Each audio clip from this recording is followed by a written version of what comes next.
पहले सिर्फ banks, hospitals, gels या असाइलम्स इसी तरह की जगहों पे सीसीटीवी कैमरास लगे होते थे, लेकिन आजकल तो खैर हर जगह ये लगते जा रहे हैं और घर के अंदर भी सेफ्टी के लिए इनकी बहुत ज़रूरत रहती है। पहले के टाइम में डीवीआर सिस्टम्स इस्तेमाल होते थे, लेकिन आजकल एनवीआर सिस्टम्स इस्तेमाल होते हैं जो आईपी कैमरास के लिए हम यूज़ करते हैं।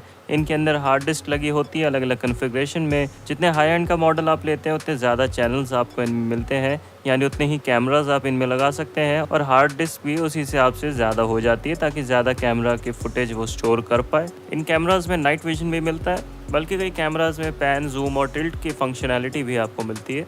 पूरी डिटेल में इन कैमरा सिस्टम्स के बारे में आज हम बात करेंगे। एक NVR based surveillance system install करने के लिए आपको ये सारी चीज़ों की ज़रूरत पड़ती है। तो ये तो हो गया आपका मेन एनवीआर, जो पुराने टाइम में डीवीआर होता था। आजकल ये आईपी कैमरास के लिए एनवीआर यूज़ होता है। डी लिंक के ईथरनेट कनेक्टर्स, RJ45 जैक्स कहते हैं। 4 मेगापिक्सल के कैमराज है और एक ये पीओई स्विच है। क्योंकि इसके अंदर कोई इनबिल्ट पीओई सिस्टम नहीं होता तो अलग से हमें पीओई यूज़ करना पड़ता है। पीओई यानी कि पावर ऑन ईथरनेट। तो ये जो कैमराज होते हैं आजकल के, इनमें अलग से आपको अडेप्टर नहीं लगाना पड़ता। और ये है ईथरनेट केबल हमारी डी लिंक की, 100 मीटर का ये रोल है। बॉक्स के ऊपर हिकिविजन की ब्रांडिंग है और इसके सीरीज़ के बारे में कई बातें लिखी हैं।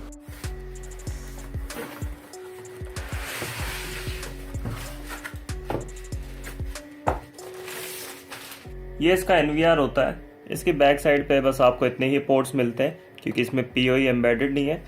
तो ये जो है लैन पोर्ट, इसके थ्रू कनेक्ट हो गए बाकी सारी कैमरास। ये ऑडियो आउट है, ये ऑडियो इन है माइक के लिए। ये वीजीए पोर्ट दिया है मॉनिटर लगाने के लिए, या फिर आप HDMI भी यूज़ कर सकते हैं। 12 वोल्ट का इसमें यहाँ पर पावर अडेप्टर लगेगा, इसके साथ इंक्लूडेड होना चाहिए। और ये पावर स्विच है। ये अलार्म सिस्टम्स भी आप इसमें कनेक्ट कर सकते हैं। इस एनवीआर के साथ आपको इस तरह का बॉक्स भी मिलेगा। तो इसके अंदर इसकी और इंस्टॉलेशन हार्डवेयर होनी चाहिए। ये हार्ड डिस्क को पावर देने के लिए है सेटा केबल। तो 2 हार्ड डिस्क आप इस एनवीआर में लगा सकते हैं। 2 सेटा केबल दिए जिसके थ्रू डेटा ट्रांसफ़र करेगा ये हार्ड डिस्क में। एक ईथरनेट केबल है। 8 स्क्रूज दिए गए हार्ड डिस्क को इसमें लगाने के लिए। एक छोटा सा माउस दिया गया है। 3 पिन 6 एम्पियर की पावर कॉर्ड दी गई है जो इसके पावर अडेप्टर में कनेक्ट होगी। एनवीआर के अंदर हार्ड डिस्क को इंस्टॉल करने के लिए इसके कवर को हटाना पड़ेगा जो काफ़ी सारे पेचों से कसा रहता है। डीवीआर के मुकाबले एनवीआर के अंदर काफ़ी कम सर्किटरी आपको देखने को मिलती है क्योंकि ज़्यादातर प्रोसेसिंग इसमें कैमरास अपने आप ही कर देते हैं। तो एनवीआर को एनालॉग से डिजिटल में सिग्नल को कन्वर्ट नहीं करना पड़ता। कैमरा से सिग्नल ऑलरेडी डिजिटल फॉर्मेट में आता है तो उसको सिर्फ हार्ड डिस्क पे लिखना पड़ता है। एनवीआर के साथ दी गई हार्ड डिस्क की सेटा पावर और सेटा डेटा केबल्स को कनेक्ट कर लेंगे। इन केबल्स के कनेक्टर्स डायरेक्शनल होते हैं तो इन्हें देख के लगाएं। कनेक्टर्स अगर लूज़ रह जाते हैं या अंदर ठीक से आप इन्हें पुश नहीं करते तो सिस्टम ऑन करने पे हार्ड डिस्क को डिटेक्ट नहीं करेगा। केबल टाइज या किसी केबल ऑर्गेनाइजर की मदद से इसको ऑर्गेनाइज कर लें। मदरबोर्ड के ऊपर एक 3 वोल्ट का लिथियम सेल भी लगा होता है जो कंप्यूटर्स के तरह इसके टाइम और डेट की फंक्शनैलिटी को कंटिन्यू रखता है। इसके साइड में एक छोटा सा सुनॉन का कूलिंग फ़ैन भी लगा हुआ है जो मदरबोर्ड और हार्ड डिस्क को कूल रखेगा। एनवीआर तो अब इंस्टॉलेशन के लिए तैयार हो चुका है, लेकिन इसके अंदर कोई इनबिल्ट पीओई स्विच नहीं है। इस कारण से एक अलग पीओई ईथरनेट स्विच हमें इस्तेमाल करना पड़ता है। ये भी हिकिविजन का ही ले लिया। वैसे अलग अलग ब्रांड्स जैसे TP-Link, नेटगियर, इस तरह के कंपनीज़ में भी ये अवेलेबल होते हैं। ये 8 चैनल का पीओई स्विच है जिसमें 2 पोर्ट्स पे तो ये एक्स्ट्रा पावर सपोर्ट करता है कैमरास को सप्लाई करने के लिए, और एक अपलिंक का पोर्ट भी दिया हुआ है जिसके ज़रिए ये एनवीआर में कनेक्ट होगा। फ़िलहाल मुझे 6 ही कैमरास को इंस्टॉल करना है तो ये सफिशेंट है, लेकिन ये जो एनवीआर है हमारा 16 चैनल का है तो इनकेस आपको ज़्यादा कैमरास इंस्टॉल करने तो 16 चैनल पीओई स्विच इस्तेमाल करना पड़ेगा। इसके साथ आपको क्विक स्टार्ट गाइड भी मिल जाती है इनकेस कोई भी आपके डाउट्स हैं तो उससे सॉल्व होने चाहिए। ईथरनेट स्विच भी अलग से पावर कंज्यूम करता है तो इसके लिए भी एक पावर कॉर्ड और एक पावर अडेप्टर दिया है। ये ध्यान रखिए कि एनवीआर और स्विच के जो पावर अडेप्टर्स हैं सेपरेट है और ये आपस में गलती से भी इंटरचेंज नहीं होने चाहिए, क्योंकि जो पावर अडेप्टर स्विच को पावर देता है ये ज़्यादा वोल्ट्स का होता है और अगर आपने इस पावर अडेप्टर का सॉकेट एनवीआर में कनेक्ट कर दिया तो एनवीआर डैमेज हो जाएगा। ये टरेट डोम कैमराज है जो इंडोर के लिए हम यूज़ करते हैं। इनका 2K का रेजोल्यूशन है जो हाई डेफिनेशन सपोर्ट करता है और साथ में इनमें माइक्रोफोन भी बिल्ट इन आता है। इनके अपर्चर पे अगर आप गौर करें तो एक कैमरा पे आपको 4 mm का अपर्चर मिलेगा, दूसरे पे 2.8 mm। 4 mm का मतलब है ये थोड़ा सा टेलीस्कोपिक रहेगा, और 2.8 mm का जो कैमरा है ये वाइड एंगल लेंस के साथ आता है। एक ही कैमरा से आप पूरा रूम कवर कर सकते हैं, लेकिन इसमें आपको डिस्टॉर्शन ज़्यादा मिलता है इमेज का। वाटर प्रूफिंग के लिए आपको इसमें टेप मिल जाती है, 2 टेप्स हैं ये। ड्रिल करने के लिए टेम्पलेट, एक यूजर्स मैनुअल, इसके ये स्क्रूज और वॉल प्लग्स। ईथरनेट जैक को वाटरप्रूफ करने के लिए एक जैकेट और सिलिकॉन के ओरिंग्स दिए हैं। डबल सेफ्टी के लिए इसके ऊपर एक वाटरप्रूफिंग की टेप जो अभी हमने देखी थी वो लगाई जाती है। कैमरा की पूरी हाउसिंग एल्यूमिनियम की है, क्योंकि कैमरा जब चल रहा होता है तो गर्म होता है, तो उसको ठंडा रखने में ये हीट सिंक का काम करती है। और सबसे अच्छी बात इनकी ये है कि H.265+ के फॉर्मेट को सपोर्ट करते हैं। ये कंप्रेशन फॉर्मेट है जो कम जगह लेता है आपकी हार्ड डिस्क पे, जिससे ज़्यादा फुटेज आप स्टोर कर पाते हैं।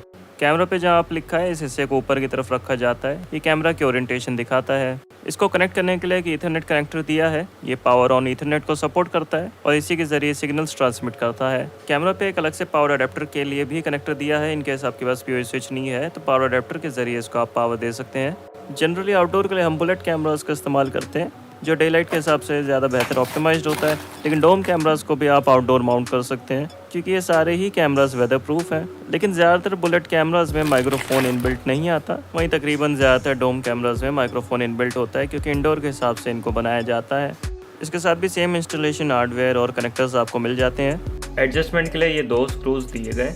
Of the camera indoor camera को मैंने माउंट कर लिया है। इसका ब्रैकेट इस तरीके से दीवार पे लग जाता है। इसके बाद कैमरे को बीच में रख के इसके ऊपर का जो कवर होता है उसको दबा के लगा लिया जाता है। ऐसे बुलेट कैमरा को भी माउंट कर लिया है इसके 3 पेचों के मदद से। कैमरा का एंगल एडजस्ट करने के लिए 2 स्क्रूज को लूज करके कैमरे को अपनी मनपसंद जगह पे रख के फिर इनके स्क्रूज को कस लें। डोम कैमरा को तो आप हाथ से ऊपर नीचे करके एडजस्ट कर सकते हैं। इंस्टॉलेशन पूरा करने के बाद ही इनका एंगल परफेक्टली एडजस्ट करेंगे।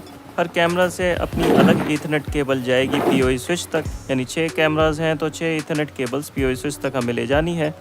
ईथरनेट केबल्स का पिन आउट आपके सामने स्क्रीन पे है और इसी तरीके से केबल्स को आपको अरेंज करना है। क्रिम्प करने से पहले सही ऑर्डर में रख के ईथरनेट जैक के अंदर इन केबल्स को सरका लें और एक ईथरनेट क्रिम्पिंग टूल की मदद से इनको क्रिम्प कर लें। इस पर ऑलरेडी एक डिटेल्ड वीडियो आई हुई है चैनल पे, उसका लिंक भी इस वीडियो के डिस्क्रिप्शन में मिल जाएगा। क्रिम्पिंग करते वक्त ध्यान रखें कोई भी केबल छोटी ना रह जाए। सारी केबल्स की लेंथ बराबर रहनी चाहिए ताकि जो ईथरनेट जैक के कनेक्टर्स हैं उनमें ठीक से क्रिम्प हो पाए। कैमरा की फुटेज को किसी वेब इंटरफेस से एक्सेस करने के लिए एक ईथरनेट केबल आपको लोकल एरिया नेटवर्क से कनेक्ट करनी पड़ेगी। अपने केस में जो TP-Link का स्विच है उसी में मैंने कनेक्ट कर दिया ताकि घर के लोकल एरिया नेटवर्क से ये कैमरा कनेक्ट हो जाए। IP कैमरा लगाने के लिए आपको इंटरनेट की ज़रूरत नहीं पड़ती, लेकिन अगर इंटरनेट आप इसको प्रोवाइड करते हैं तो और एक्स्ट्रा फंक्शनैलिटी आपको मिलती है। POE स्विच और NVR में ग्रीन कलर की एक वायर आपको लगी दिख रही होगी, ये अर्थिंग के लिए है और इसको कनेक्ट करना बहुत ज़रूरी है सेफ्टी के लिए। खैर इस फुटेज में थोड़ी ही केबल्स इंस्टॉल करी है। ऑफ द कैमरा सारे केबल्स को लगा के इसको इंस्टॉल कर लिया है। इस NVR में 2 मॉनिटर कनेक्ट करे जा सकते हैं VGA और HDMI केबल्स के जरिए। VGA पे फुल HD रेजोल्यूशन सपोर्ट करता है, वहीं HDMI पे 4K at 30 hertz refresh rate. पहली बार पावर ऑन करने पे ये आपसे एक पासवर्ड रखवाएगा यूज़र नेम के साथ, और पासवर्ड के लिए एक की भी आपसे सेव करवाता है एक पेन ड्राइव पे, ताकि आप अगर पासवर्ड भूल जाए तब भी GUID फाइल के ज़रिए इसको अनलॉक कर पाए। इसके बाद एक अनलॉक पैटर्न भी डलवाता है ये, जिसको आपको 2 बार डालना पड़ता है कन्फर्मेशन के लिए, जैसे कि मोबाइल फ़ोन में आप बनाते हैं। इसको करने के बाद हार्ड डिस्क को भी इनिशियलाइज करना पड़ेगा। जब भी हम नई हार्ड डिस्क लगाते हैं किसी भी NVR में तो उसको फॉर्मेट करना पड़ता है। फॉर्मेटिंग में कोई भी पुराना डेटा अगर होता है हार्ड डिस्क में तो डिलीट हो जाता है, और इस प्रोसेस में 5 से 10 मिनट के करीब लग सकते हैं, डिपेंड करता है हार्ड डिस्क का कितना बड़ा साइज़ है। क्योंकि अभी ये नया सिस्टम है तो इसमें 0 GB डेटा दिखा रहा है हार्ड डिस्क में रिकॉर्डेड। धीरे धीरे कैमरा से इसमें फुटेज रिकॉर्ड करेंगे और ये स्पेस ऑक्यूपाई होता रहेगा। शुरू में से 2 टेराबाइट की एक हार्ड ड्राइव मैंने इसमें लगाई थी, बाद में एक और हार्ड ड्राइव लेकर लगानी पड़ी थी मुझे, क्योंकि 6 कैमरा जब आप लगा लेते हैं तो काफ़ी जल्दी ये स्पेस को ऑक्यूपाई करते हैं, और मैं चाहता था कम से कम 1 हफ्ते का तो बैकअप रहे इसमें। डेट और टाइम को बहुत ही एक्यूरेटली इसमें सेट करना पड़ेगा, क्योंकि इन केस कोई भी घटना होती है तो इस पे जो टाइम लिख के आता है उसको एक्चुअल माना जाता है, और अगर यही एक्यूरेट नहीं होगा तो फुटेज पे ही उंगली उठाई जा सकती है किसी भी कोर्ट केस में अगर आपको ज़रूरत पड़े। येस को सेलेक्ट करके चेंजेस कन्फर्म कर लें। POE स्विच पे रेंज एक्सटेंड करने के लिए एक स्विच दिया है। इसको ऑन करने के बाद सारे कैमरास को ऐड करेंगे NVR में। अपने आप ही सर्च करके लोकल एरिया नेटवर्क से जो भी कैमरास कनेक्टेड है वो ये डिस्प्ले कर देगा, और एक एक करके कैमरास को आपको ऐड करना पड़ेगा। जो पासवर्ड आपने इसको एक्टिवेट करने के लिए इस्तेमाल करा था वही पासवर्ड कैमरास को ऐड करने के लिए यूज़ करना पड़ेगा। कैमरा के चैनल के हिसाब से इनका IP एड्रेस मैंने अपने हिसाब से कस्टमाइज़ कर रखा है। जनरली लोग अपने हिसाब से इसको मॉडिफाई नहीं करना चाहेंगे, तो ऑटोमेटिक पे ही छोड़ के जो भी IP एड्रेस ये NVR कैमरास को असाइन करे वही रहने दे।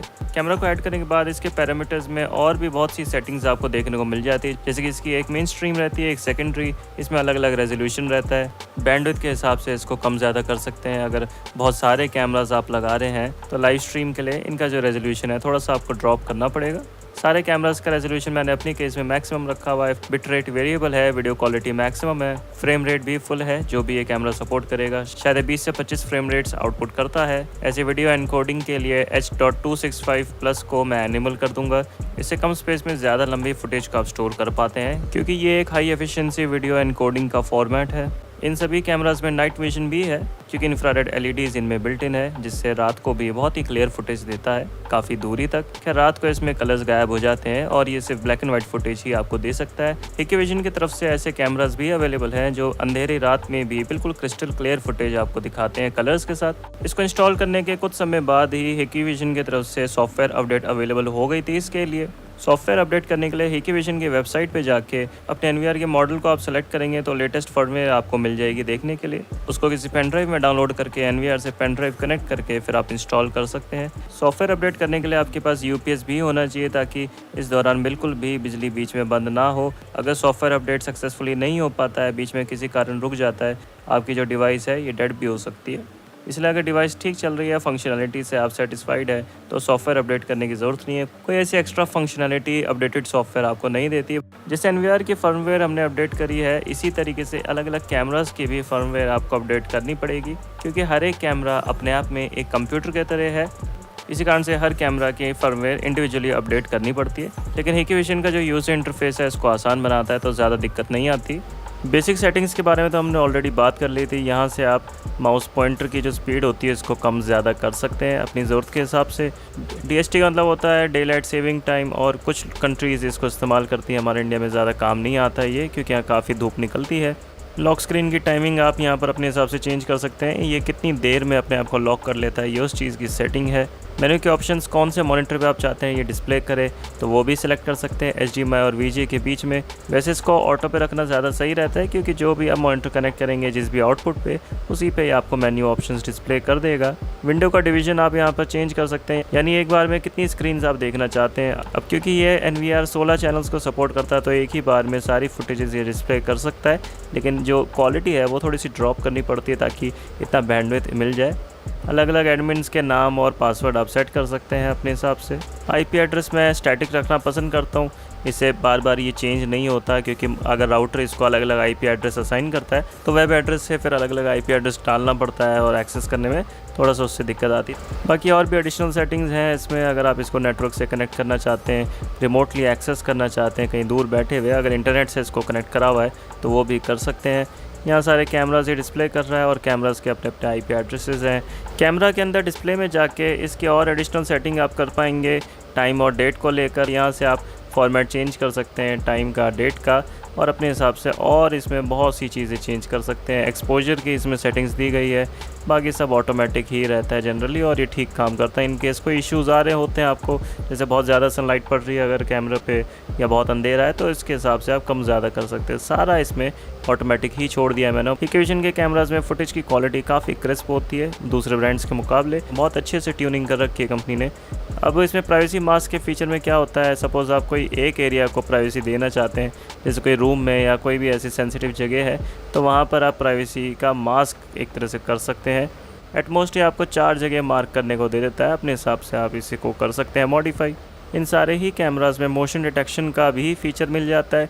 इसका जो एल्गोरिदम इतना स्मार्ट है कि मोशन को डिटेक्ट कर लेता है, तो इसकी सेंसिटिविटी भी आप अपने हिसाब से कम ज़्यादा कर सकते हैं। इन केस कैमरा आपने ऐसी जगह इंस्टॉल करा है जहाँ पर बहुत ज़्यादा मूविंग इमेजेस आती हैं बार बार, जैसे कोई पेड़ है या कोई और चीज़ है, तो आप इसको कम कर सकते हैं सेंसिटिविटी को। इस सेटिंग से फ़र्क पड़ता है कि कब कैमरा रिकॉर्ड कर रहा है और कब नहीं कर रहा है। इन केस आपने मोशन डिटेक्शन एनेबल करके रिकॉर्डिंग का फीचर कर रखा है।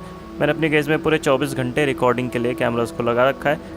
मोशन डिटेक्शन का ये फ़ायदा रहता है, इनकेस आप चेक करना चाहते हैं कि कब कोई घटना हुई है, आगे पीछे इंसान जा रहा है या नहीं, तो फिर उसमें मार्किंग होके आ जाती है रेड कलर में, तो आपको पता चल जाता है कि कहाँ पर फुटेज में एक्शन है। पूरी फुटेज आपको बैठ के नहीं देखनी पड़ती।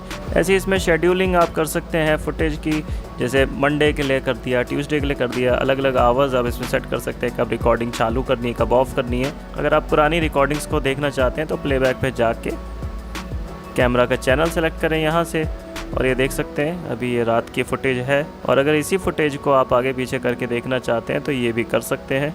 इसी फुटेज को अगर आप पेन ड्राइव पे या हार्ड ड्राइव पे एक्सपोर्ट करना चाहते हैं तो ये जो आइकॉन्स हैं इनमें क्लिप पे आपको सेलेक्ट करना पड़ेगा, और जो भी टाइमिंग है फुटेज की, जहाँ से जहाँ तक आप चाहते हैं फुटेज को एक्सपोर्ट करना, वो इसमें सेलेक्ट करके सेव पे दबाएं, उसके बाद ओके करें। और यहाँ पर जो भी पेन ड्राइव या हार्ड ड्राइव आपने कनेक्ट कर रखी होगी NVR से, वो शो करेगा। ये अभी फ़िलहाल कोई भी नहीं करी हुई, इसलिए ये अभी नहीं कर रहा। और जैसे ही आप सेव दबाएंगे वो फुटेज आपकी हार्ड ड्राइव या पेन ड्राइव पे सेव हो जाएगी, और उसको आप फिर अपने कंप्यूटर में कनेक्ट करके फुटेज को डाउनलोड कर सकते हैं। ध्यान रखिए इसकी फुटेज केवल VLC मीडिया प्लेयर के ज़रिए आप प्ले कर पाएंगे।